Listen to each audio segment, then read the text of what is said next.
Ayaw mo? Ayoko. Ayaw mo? Ayoko.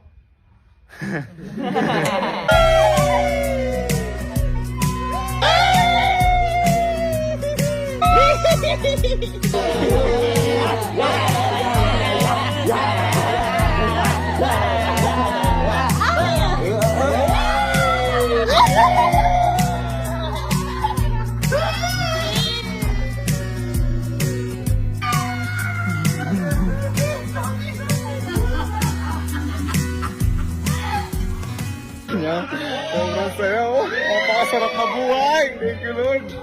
Oh, sabi ko sa inyo guys, patuloy lang kayo mangarap. Kita nyo kami, dati lang po kami nangangarap na magkaka-swimming pool sa garahe. Kaya yung garahe, pinasimili namin yun. May sarili na po kami swimming pool dahil po sa inyo po lahat. Maraming salamat po.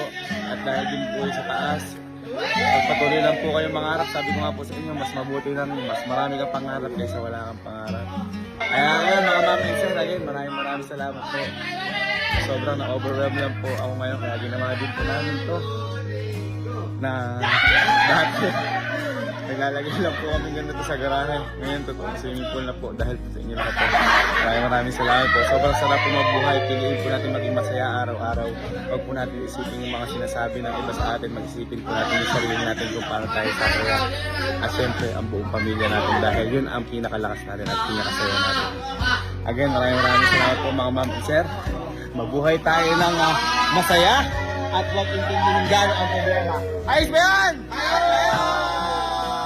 Kaya pala laging sinasabi ng tatay namin sa amin na ang pinakamasarap na kaibigan o pinakamasarap na barkada ay yung pamilya. Kasi yan, makakasama mo yan sa hirap at ginhawa. O kaya naman, makakasama mo yan kung kailan kayo nasa baba. At syempre, makakasama mo yan kung kailan kayo nasa taas.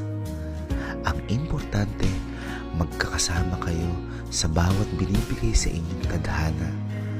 At ang importante, magkakasama kayo sa bawat oras na ibinibigay sa inyo ng Diyos.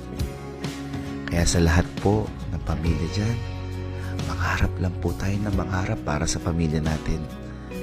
Darating at darating ang pagkakataon na matutupad po natin yan.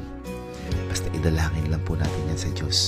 At syempre, gawin nating lakas ang pamilya natin o bawat isa sa atin. Maraming salamat po sa inyo lahat ulit mga ma'am and sir.